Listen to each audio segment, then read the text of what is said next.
Hello students, welcome to my YouTube channel. और आज हम डिस्कस करने वाले हैं करंट इलेक्ट्रिसिटी का नेक्स्ट पार्ट। काफ़ी सारा गंद आपको दिख रहा है, बट ये गंद नहीं है। शॉर्ट में मैंने नोट्स लिख के दे दिए ताकि आप लोगों के प्रॉब्लम ना हो।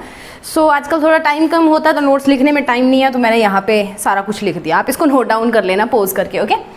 सो आज हम डिस्कस करने वाले हैं temperature dependence of resistance and resistivity. Previous video के अंदर रेजिस्टेंस हमने किया और रेजिस्टिविटी किया, वो किन किन फैक्टर्स के ऊपर डिपेंड करते हैं हमने वो भी किया। तो आज हम मेन एंड इंपॉर्टेंट फैक्टर पढ़ेंगे, that is temperature dependence of resistance and resistivity, okay. So हमने पिछले वीडियो के अंदर जो हमने रेजिस्टेंस का फॉर्मूला निकाला था, that is R is equal to mn² tau L/A, बिना ओम भैया की मदद से हमने ये फॉर्मूला जो ड्राइव कर लिया था। और इसके अंदर से ये जो ब्रैकेट वाली क्वांटिटी है, that quantity is known as resistivity and that circled, या इसको नहीं भी करोगे सर्कल तो भी चलेगा, ठीक है। This is tau mn² tau के इक्वल था। तो रो जो है वो हमारी थी रेजिस्टिविटी, R हमारा था रेजिस्टेंस। रेजिस्टेंस और रेजिस्टिविटी दो अलग अलग चीजें थी, हमने डिस्कस की। अब टाउ जो है वो एवरेज रिलैक्सेशन टाइम था, एन नंबर ऑफ जो फ्री इलेक्ट्रॉन डेंसिटी थी वो थी, एम मास था और ई जो है चार्ज होना इलेक्ट्रॉन था, L is the length of the conductor and A is the area of the conductor, okay.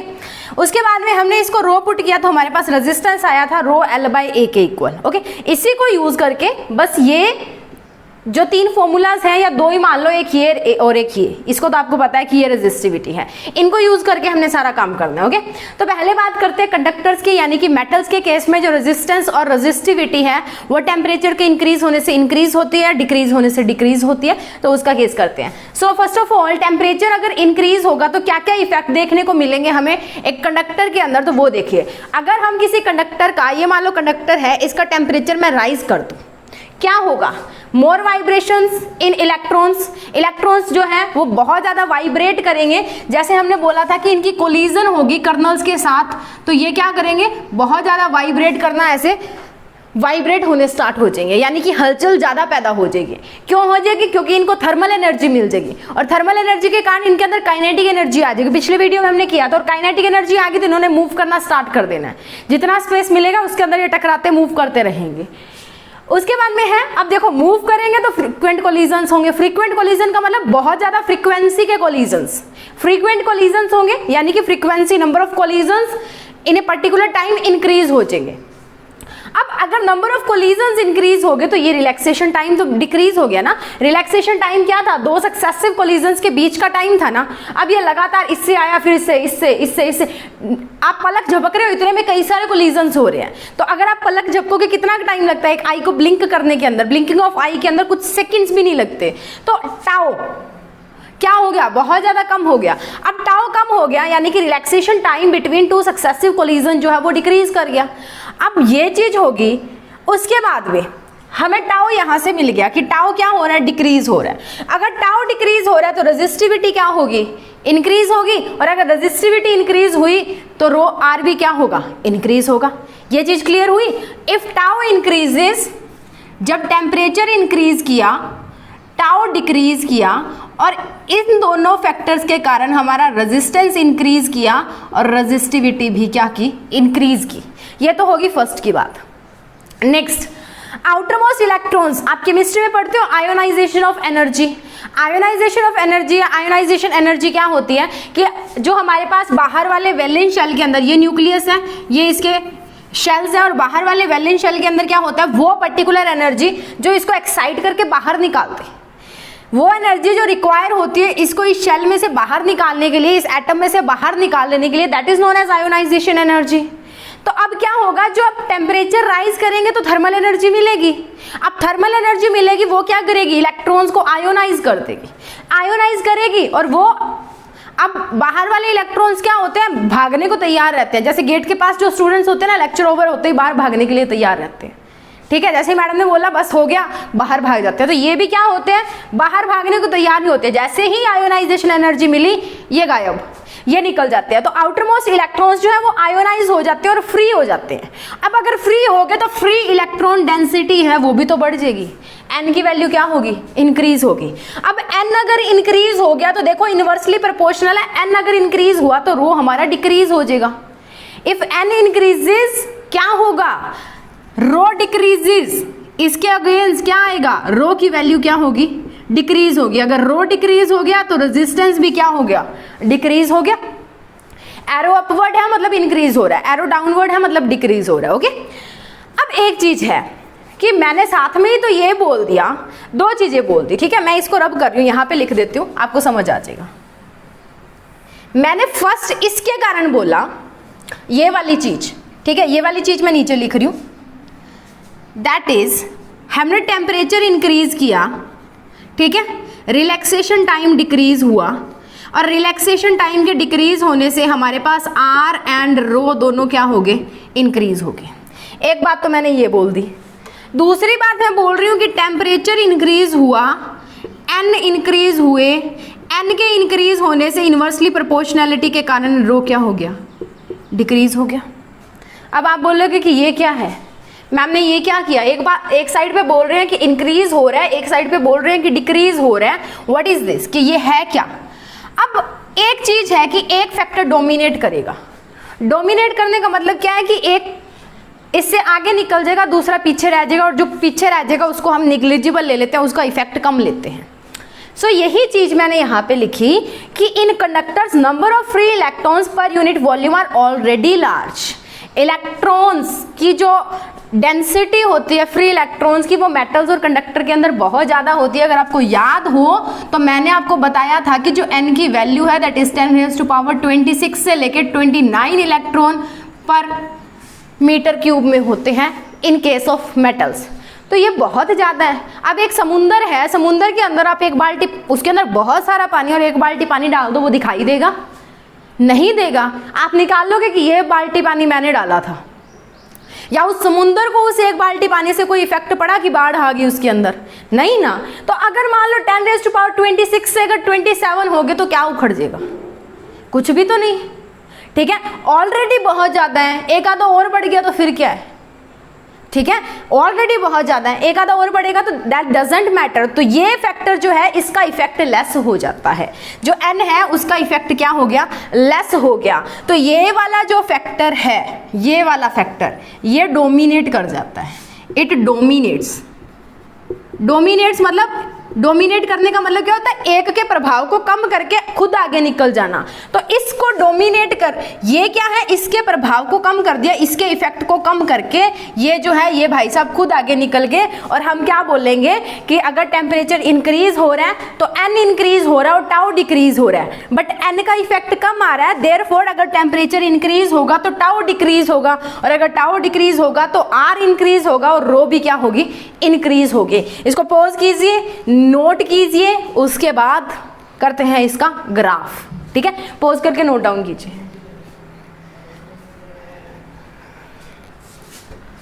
सो बात करें अगर इसके ग्राफ की, नोट नहीं किया है तो पॉज करके पीछे करके नोट कर लेना, ओके। बात करें इसके ग्राफ की, तो ग्राफ क्या बोल रहा है, अगर इसका ग्राफ बनाया जाए, इधर मैं ले लूं y एक्सिस पे रेजिस्टेंस और रेजिस्टिविटी, इधर मैं ले लूं x एक्सिस पे टेम्परेचर इन किसमें, केल्विन्स के अंदर, केल्विन में टेम्परेचर ले लिया, तो यहाँ पे क्या होगा, धीरे धीरे धीरे धीरे क्या होगा, हमारा जो टेम्परेचर है उसके साथ रेजिस्टेंस जो है वो बढ़ जाएगी, ठीक है। ये एक जर्नल ग्राफ होता है, कुछ ना कुछ उसकी रेजिस्टेंस पहले से ही होगी, उसके बाद में बढ़ जाएगी। आप इसको ऐसे भी बना सकते हो, इसकी जो रेजिस्टेंस है पहले से कुछ होगी तो ऐसे बना सकते हो, ओके। सो ये था हमारा टेम्परेचर का ग्राफ, ये ओरिजिन है। अब ये जरूरी नहीं है कि हर एक कंडक्टर के लिए ऐसा ही हो, किसी के लिए कर्व थोड़ी है वो इधर जा सकती है, किसी के लिए ये इधर जा सकती है, किसी के लिए थोड़ी ज़्यादा स्ट्रेट बन सकती है, किसी के लिए थोड़ी टिल्टेड बन सकती है, बट ऑन एवरेज यही ग्राफ है हमारे पास, okay. So this is the graph for the temperature dependence of resistance and resistivity in case of conductors and metals. Next बात करते हैं सेमी कंडक्टर्स की, तो इसको आप बनाइए ग्राफ को, फिर सेमी कंडक्टर्स पे चलते हैं। So next students moving on to for semiconductors. अभी हमने कंडक्टर्स किया, अब हम सेमी कंडक्टर्स करेंगे। सेमी कंडक्टर्स आपको पता है क्या होते हैं, जो कंडक्ट करते भी हैं और नहीं भी करते। तो एक चीज़ याद रखना, at room temperature, room temperature के ऊपर they are insulators, they are insulators, इनके अंदर जो फ्री चार्ज कैरियर्स हैं यानी कि इलेक्ट्रॉन्स और होल्स जो हैं वो नहीं होते हैं, तो रूम टेम्परेचर के ऊपर जो हमारे सेमीकंडक्टर्स होते हैं वो एज ए इंसुलेटर काम करते हैं। हमेशा कहीं भी सेमीकंडक्टर की बात आ जाए ना तो उनकी जो कंडक्टिविटी है वो रेजिस्टेंस के साथ बढ़ेगी, ठीक है, और सॉरी टेम्परेचर के साथ बढ़ेगी। और अगर रेजिस्टिविटी बढ़ रही है तो आपको एक चीज़ क्लियर होगी कि रेजिस्टेंस हम क्या, अगर कंडक्टिविटी बढ़ गई, सॉरी एक चीज़ दोबारा बताती हूँ कि सेमीकंडक्टर्स की कंडक्टिविटी टेम्परेचर के राइज होने से हमेशा बढ़ती है, क्योंकि मैंने अभी बताया कि रूम टेम्परेचर पे वो इंसुलेटर्स होते हैं। जैसे जैसे टेम्परेचर बढ़ेगा वो कंडक्टर बनते जाते हैं, तो अब वो कंडक्ट करना स्टार्ट कर देंगे और जितनी जिसकी कंडक्टिविटी होगी ना उतनी उसकी रेजिस्टिविटी और रेजिस्टेंस कम होगी। जो कंडक्टिविटी होती है, ये चीज़ याद रखना, जितना कोई कंडक्टर होगा जितनी किसी की कंडक्टिविटी होगी, ठीक है, और इनवर्सली प्रोपोर्शनल होती है किसके, रेजिस्टिविटी के या रेजिस्टेंस के, ठीक है, रेजिस्टिविटी और रेजिस्टेंस के जो कंडक्टिविटी है वो इनवर्सली प्रोपोर्शनल होती है। अगर कंडक्टिविटी इंक्रीज कर रही है तो रेजिस्टिविटी और रेजिस्टेंस डिक्रीज करेंगे, और अगर रेजिस्टिविटी और रेजिस्टेंस इंक्रीज कर रहे हैं दैट मीन्स कि कंडक्टिविटी डिक्रीज करेगी। ओके, इसको लिख लेना, दिमाग में रखना है। तो अब टेम्परेचर इंक्रीज होने से सेमीकंडक्टर में क्या होगा, अब मैंने बोला कि जैसे जैसे टेम्परेचर इंक्रीज होता जाएगा वो कंडक्टर बनते जाएंगे, और कंडक्टर में क्या होता है, नंबर ऑफ फ्री इलेक्ट्रॉन्स बढ़ते हैं, तो ऑब्वियसली एन बढ़ेगा, एन बढ़ेगा और टाउ क्या होगा, डिक्रीज होगा। वही पिछले वाला केस उठाना है हमने सारा का सारा। अब हुआ क्या, एन क्या है, number of free charge carriers हैं। अब जो चार्ज कैरियर्स होते हैं सेमीकंडक्टर्स के अंदर वो इलेक्ट्रॉन्स भी होते हैं और होल्स भी होते हैं। अकेले इलेक्ट्रॉन्स की बात नहीं करेंगे, इलेक्ट्रॉन्स जो होते हैं वो पॉजिटिव चार्ज को कैरी, नेगेटिव चार्ज को कैरी करते हैं, होल्स जो होते हैं वो पॉजिटिव चार्ज को कैरी करते हैं। Okay, so now in semiconductors the free charge carriers यानी कि इलेक्ट्रॉन्स और होल्स जो है वो पर यूनिट वॉल्यूम इंक्रीज करेंगे, किसके साथ, टेम्परेचर के साथ, क्योंकि जैसे जैसे टेम्परेचर राइज होता जाएगा वैसे वैसे थर्मल एनर्जी मिलेगी, और जैसे जैसे थर्मल एनर्जी मिलेगी इलेक्ट्रॉन्स की आयोनाइजेशन होगी। अब जिसके पास, अब दो इफेक्ट आए थे ना पिछले में, एक टाउ का आया था और एक एन का आया था, तो कंडक्टर्स के पास तो एन वैसे ही बहुत है, तो उनके पास एन को हमने क्या करवा दिया था, इसका इफेक्ट कम करवा दिया था और टाउ का इफेक्ट ज्यादा करवा दिया था। बट रूम टेम्परेचर में इसके पास तो एन है ही नहीं, अब इसके पास एन है ही नहीं तो इसके पास तो एन इंक्रीज करेंगे, जो एन इंक्रीज करेंगे वो दिखेंगे। अब किसी के पास कोई चीज है ही नहीं, उसको जो नंबर आएंगे, जिसके 0 नंबर आए हैं उसके अगली बार 60 नंबर आ जाए, वो दिखेंगे या नहीं, और जिसके 60 आए हैं उसको दोबारा 60 आ जाए, क्या फर्क पड़ता है, 65 भी आ जाए कोई फर्क नहीं पड़ता। जो टॉपर है अगर वो 91 पे टॉपर है और 92 पे टॉपर है, डजेंट मैटर, बट जो एक टॉपर नहीं था वो टॉपर बन गया तो उसको तो इफेक्ट पड़ेगा ना, तो इसके पास तो थे ही नहीं और अब बन रहे हैं टेम्परेचर के राइज होने से, तो ये एन जो है ये अपना इफेक्ट ज्यादा दिखाएगा as compare to this tau. Okay, so ये जो है एन वो डोमिनेट कर जाएगा और टाउ का जो इफेक्ट है वो कम हो जाएगा इस केस में। कंडक्टर्स के केस में टाउ का इफेक्ट ज्यादा था क्योंकि उसके पास तो एन ऑलरेडी बहुत ज्यादा थे, तो हमने टाउ को देख लिया। अब इस बेचारे के पास रूम टेम्परेचर पे एन है ही नहीं, इंसुलेटर की तरह काम कर रहा है, और अब जब इसको एन मिलने शुरू हो गए तो ये तो एन की तरफ जाएगा ना कि ज्यादा से ज्यादा एन दो, ठीक है, तो ज्यादा से ज्यादा एन की बात करेंगे तो हम क्या लेंगे कि एन इंक्रीज करा, और अगर एन इंक्रीज कर गया तो रेजिस्टिविटी क्या होगी, डिक्रीज होगी, और अगर रेजिस्टिविटी डिक्रीज होगी तो रेजिस्टेंस तो ऑब्वियसली डिक्रीज होगी। So as temperature increases n increases, and as n increases resistance and resistivity both decreases, और आपका ग्राफ ये रहा। जैसे जैसे आपका टेम्परेचर इंक्रीज हो रहा है वैसे वैसे आपकी रेजिस्टेंस और रेजिस्टिविटी डिक्रीज हो रही है। टेम्परेचर कम था तो आप देखिए बहुत ज़्यादा रेजिस्टेंस थी, बिल्कुल यहाँ पे पहुंची हुई है, और जैसे जैसे इंक्रीज होता जाएगा वैसे वैसे कम होती जाएगी। ओके, अब इंसुलेटर्स की बात करते हैं तो इनके पास तो भाई फ्री इलेक्ट्रॉन्स है ही नहीं, ना टेम्परेचर बढ़ाने पे आने वाले, इनके पास रेजिस्टेंस बहुत होता है, बहुत ज़्यादा होता है, तो इनकी बात हम नहीं करेंगे। अब हम बात करेंगे अलॉयज़ की। अलॉयज़ 10th क्लास में आपने पढ़ा होगा, homogeneous mixture of two metals, metal और अ नॉन मेटल, होमोजीनियस मिक्सचर होता है, तो यहाँ पे हम अलॉयज़ उनकी बात करेंगे जो मेटल्स के बने हुए हैं, नॉन मेटल का तो केस हमने लेना नहीं।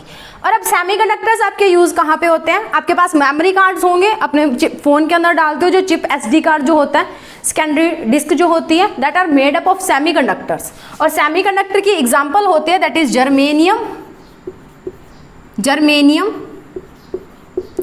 एंड सिलिकॉन मोस्ट कॉमनली जो यूज़ किए जाते हैं वो ये दो ही हैं, जर्मेनियम और सिलिकॉन। इसके अलावा आर्सेनिक भी यूज़ किया जाता है, काफ़ी सारी चीज़ें यूज़ की जाती है, but most commonly use semiconductors are germanium and silicon. और उन्हीं का जो चीज़ है वो, उन्हीं के जो कैरेक्टरिस्टिक्स है टेम्परेचर के साथ, वो हमने यहाँ पे डिस्कस किए। ओके, सो इसको पोज करके नोट डाउन कीजिए, उसके बाद में मूव करेंगे अलॉयज के ऊपर। Okay students, moving on to alloys का केस हमने अभी किया सेमीकंडक्टर्स और कंडक्टर्स। ठीक है, अलॉयज बेसिकली होते क्या, एक होमोजीनियस मिक्सचर होता है दो मेटल्स का, दो यानी कि एक मेटल और एक नॉन मेटल का। आपने 10th क्लास में किया होगा। होमोजीनियस मिक्सचर क्या होता है, एक जैसी जो हमारे पास प्रपोर्शंस में जब हम लेके मिक्सचर बनाते हैं, दो तरह के जो मिक्सचर्स आप करते हो, होमोजीनियस और हेटेरोजीनियस, जिसमें कंपोनेंट्स अलग अलग होते हैं, that are called heterogeneous. Homogeneous मतलब एक जैसी चीजें, एक जैसा प्रपोर्शन लेके चलना। तो दो मेटल्स का मिक्सचर हो सकता है या एक मेटल और एक नॉन मेटल का मिक्सचर हो सकता है, बट यहाँ पे हम जो डिस्कस करने वाले हैं वो हम करेंगे मेटल्स का केस। बेसिकली जो अलॉयज के एग्जांपल होते हैं that is nichrome and मैग्नीन, constantan भी होती है। ठीक है, ये मेटल से मतलब इनका नाम जो है ना, निकल और क्रोमियम से जो मिलके बनता है दैट इज नाइक्रोम। ठीक है, तो ऐसे जो अलग अलग नाम, जो इनको कॉम्बिनेशन के नाम दिए जाते हैं अलॉयज को। अलॉयज बनाए क्यों जाते हैं, ताकि एक के पास कोई प्रॉपर्टी है, दूसरे के पास कोई प्रॉपर्टी है, तो दोनों का मिक्सचर बनाया जा सके। यानी कि जैसे हाइब्रिड चीजें नहीं बनती हैं कि दो प्रॉपर्टीज को मिक्स कर दिया जाता है, वही चीज है यहाँ पे। तो बेसिकली आप 10th में जब पढ़ते थे दैट इज अलॉयज का केस, तो उस केस में आप अलॉयज इसलिए पढ़ते थे ताकि आयरन की रस्टिंग या करोजन को रोका जा सके, जंग लगने से रोक सके। बट यहाँ पे जब अलॉयज बनाए जा रहे हैं कॉन्स्टेंटन और मैग्नीनन, तो यहाँ पे देखो एक चीज होती है कि आपने कोई एक्सपेरिमेंट करना है। हम ये चीज बोलते हैं, 10th में आपने पढ़ा था हीटिंग इफेक्ट ऑफ करंट, कि हीटिंग इफेक्ट ऑफ करंट क्या था कि जब भी करंट किसी चीज में से पास करके जाएगा वो उसको हीट कर देगा। किसी वायर में से अगर करंट पास हो रहा है तो वो उसको हीट कर देगा। जैसे आप कोई भी इलेक्ट्रिकल चीज है उसको ज्यादा देर चला के रखते हो तो वो हीट होना स्टार्ट हो जाती है ना। तो अब क्या होगा कि जब आप लैब के अंदर एक्सपेरिमेंट कर रहे हो और आपको कोई काम करना है और आपको एक तार में से लगातार करंट पास हो रहा है, तो वो तार तो लगातार हीट होती जा रही है, और हीट होने के साथ में हमने तो ये बोला है कि टेम्परेचर के अंदर इफेक्ट पड़ेगा। रेजिस्टेंस, हीट होने से टेम्परेचर के अंदर इफेक्ट पड़ेगा, और रेजिस्टेंस और रेजिस्टिविटी के अंदर भी इफेक्ट पड़ेगा। तो आप जब ने एक्सपेरिमेंट करना शुरू किया है तब रेजिस्टेंस कुछ और थी, और बाद में जब एक्सपेरिमेंट खत्म कर रहे हो तब रेजिस्टेंस कुछ और है। यहाँ पे रेजिस्टेंस अगर R1 थी तो यहाँ पे रेजिस्टेंस R2 होगी। सेम ही एक्सपेरिमेंट को दो रेजिस्टेंस पे करोगे तो वैल्यू गलत आएगी। इसीलिए क्या किया जाता है, ऐसे वायर्स बनाए जाते हैं जिनकी जो रेजिस्टेंस है वो थ्रू आउट सेम रहे। थ्रू आउट सेम यानी कि जिनके ऊपर टेम्परेचर का इफेक्ट ना हो, कि इलेक्ट्रिक करंट पास कर रहा है और उसके कारण जो इसके अंदर हीटिंग इफेक्ट जनरेट हो रहा है उसका इस वायर के ऊपर कोई भी इफेक्ट ना हो। इसलिए क्या बनाए जाते हैं, अलॉयज बनाए जाते हैं, और अलॉयज को यूज किया जाता है उन पर्टिकुलर अपरेटसेस के अंदर। ओके, सो यहाँ पे क्या है कि जो no effect of temperature on resistance और रेजिस्टिविटी देखने को मिलता है। टेम्परेचर राइज हो रहा है तो रेजिस्टेंस और रेजिस्टिविटी के ऊपर कोई इफेक्ट नहीं आता इन केस ऑफ अलॉयज। यानी कि हम अगर नाइक्रोम और मैग्नीनन की वायर यूज करते हैं इंस्टेड ऑफ कॉपर वायर। अब कॉपर क्या एक मेटल है, मेटल है तो टाउ क्या हो रहा था, डिक्रीज हो रहा था। टाउ डिक्रीज हो रहा था तो रेजिस्टेंस और रेजिस्टिविटी इंक्रीज हो रही थी। अब क्या हो गया, आपने जब एक्सपेरिमेंट करना शुरू किया था तो तब टेम्परेचर कम था तो इसकी रेजिस्टेंस क्या थी, ज्यादा थी। और जब जब टेम्परेचर जो है वो, इसकी रेजिस्टेंस कम थी, और जब जब टेम्परेचर बढ़ना शुरू हुआ टाउ डिक्रीज होना शुरू हुआ, और टाउ डिक्रीज हुआ तो रेजिस्टेंस और रेजिस्टिविटी फिर फर्क पड़ गया। ठीक है, फिर वो बढ़ने लगी। तो अब कॉपर का तो हम ले नहीं सकते क्योंकि तो कॉपर तो बदल रहा है खुद, तो वहां पे हम नाइक्रोम और मैग्नीनन की वायर्स जो है वो यूज करते हैं या कॉन्स्टेंटन यूज करते हैं, तो उनके ऊपर जो टेम्परेचर का इफेक्ट है वो नहीं आता है। As T increases n increase होता है और टाउ डिक्रीज होता है, बट दोनों क्या करते हैं, एक दूसरे का जो इफेक्ट आ रहा होता है, ये टाउ जो है ये एन को कंट्रोल करता है, ये एन जो है वो टाउ को कंट्रोल करता है, एक दूसरे को कंपनसेट करते रहते हैं, एक दूसरे के इफेक्ट को कैंसल आउट करते रहते हैं। और बीच में एक स्लाइट इंक्रीज, बिल्कुल थोड़ा सा इफेक्ट आता है कि अगर इंक्रीज नहीं आता तो ये लाइन कैसे जाती, ऐसे जाती, बट एक स्लाइट सा जो इंक्रीज है वो आ रहा है इस केस के अंदर, एंड उसी केस को यही होता है हमारे पास अलॉयज का केस। तो बेसिकली हमने कर लिया सेमीकंडक्टर्स, कंडक्टर्स एंड अलॉयज का केस। इंसुलेटर्स को डिस्कस करने की बात ही नहीं है क्योंकि उनका टेम्परेचर राइज कर लो, अब जो पत्थर है वो थोड़ी कंडक्टर बन जाएगा। ठीक है, तो वो इंसुलेटर्स का केस हम नहीं डिस्कस करेंगे, उनकी रेजिस्टेंस इन्फिनिटी को अप्रोच की हुई होती है ना, तो वो वेरी कर सकते हैं। तो हमने डिस्कस किया that is conductor, semiconductors and alloys. तो इसको पोज करके नोट डाउन कीजिए, उसके बाद में चलते हैं टेम्परेचर कोफिशिएंट की तरफ। Okay, now students moving on to temperature coefficient, थोड़ा सा इंपॉर्टेंट टॉपिक है। न्यूमेरिकल्स जो इसके हैं वो पूछ रहे जाते हैं इन कॉम्पिटिटिव एग्जाम्स और आपके जो बोर्ड एग्जामिनेशंस होते हैं उनके अंदर। सो टेम्परेचर कोफिशिएंट जिसको डिनोट किया जाता है अल्फा से, आपको अगर वो दूसरे वाला अल्फा लिखना है तो आप वो भी लिख सकते हो, बट ये मेरे प्रोपोर्शनैलिटी के साइन और अल्फा में ना कोई फर्क नहीं लग रहा था, इसलिए मैंने ये दूसरा अल्फा लिखा। आप ऐसा भी लिख सकते हो।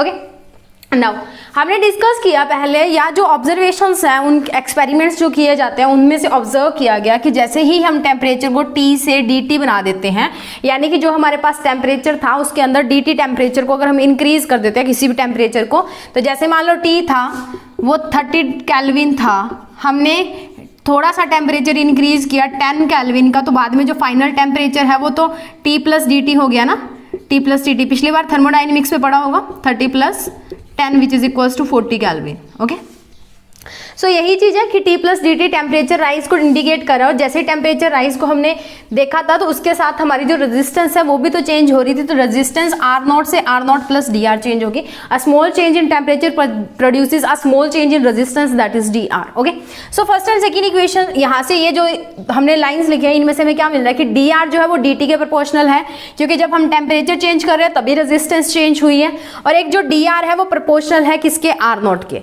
क्यों? क्योंकि यहाँ से R0 तो चलो सेम है, दैट थिंग इज सेम, तो DR के प्रोपोर्शनल हो गया, सिंपली इक्वल टू में आ रहा है।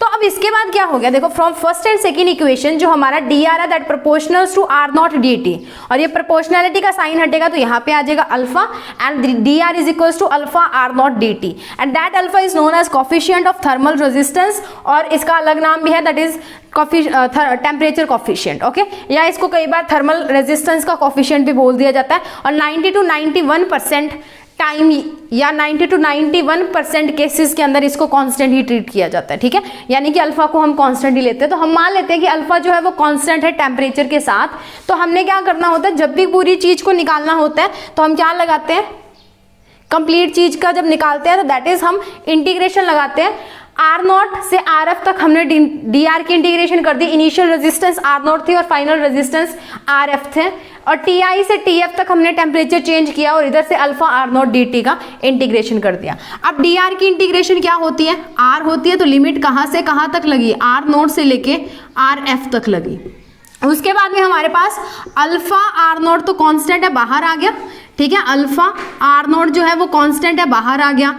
DT की इंटीग्रेशन क्या होगी, T होगी, तो यहाँ से TI और TF बच गया। ओके, सो अब क्या करना होता है, upper limit minus lower limit करना होता है, that is RF minus R0, ये बन गया, और इधर क्या आएगा हमारे पास, alpha R0 that is TF minus TI, यानी कि T final minus T initial. अब यहाँ से आप अल्फा की वैल्यू इजीली कैलकुलेट कर सकते हो, that alpha is equals to, अब तो आदत यही पड़ी हुई है, that alpha is equals to RF minus R0 divided by R0 TF minus TI।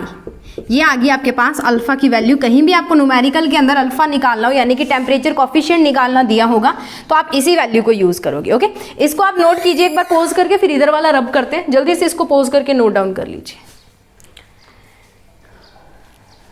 Now तो बात करते हैं आगे की। आगे की बात करने के लिए इसको करना पड़ेगा रब। सो इसको करते हैं रब, नहीं हो रहा रब, हो गया, बहुत है इतना। अब क्या करना है, इसी इक्वेशन में से आप R0 को दूसरी साइड ले जाओ, R0 दूसरी साइड जाएगा, उधर जाके प्लस का हो जाएगा, क्या बन जाएगा RF, यानी कि final resistance is equals to R0 plus alpha R0 TF minus TI बन गया। R0 कॉमन लीजिए यहाँ से, RF is equals to R0 1 plus alpha TF minus TI के इक्वल आ गया। This is expression for resistance. अगर आपको अल्फा दिया है, TF दिया, TI दिया और R0 दिया, तो आपने R फाइनल कैसे निकालना है वो वैल्यू आप कैलकुलेट कैसे करोगे। सिमिलरली हम रेजिस्टिविटी लिख सकते हैं, similarly rho that is resistivity is equals to rho naught, क्योंकि दोनों डायरेक्टली प्रोपोर्शनल होती है तो R की जगह पे R रो नोट आ जाएगा, क्योंकि एक इंक्रीज होती है तो दूसरी भी इंक्रीज होती है। यहाँ पे अल्फा उसके साथ TF माइनस TI और ये आपकी एक्सप्रेशन आ गई, ठीक है। तो this is your expression for resistivity. तो आपने 3 चीजें याद रखनी है, alpha, RF and rho F भी आप इसको बोल सकते हो, या सीधा रो लिख दो तो भी कोई फर्क नहीं पड़ेगा, ठीक है। तो ये था हमारा टेम्परेचर कोफिशिएंट। आज के लिए इतना ही, इसको पोज करके नोट डाउन कर लीजिए। नेक्स्ट वीडियो के अंदर मिलते हैं नेक्स्ट कंसेप्ट्स के साथ, और तब तक आपने क्या करना है, वीडियो को लाइक करना है, और अगर चैनल को सब्सक्राइब नहीं किया तो सब्सक्राइब करना है।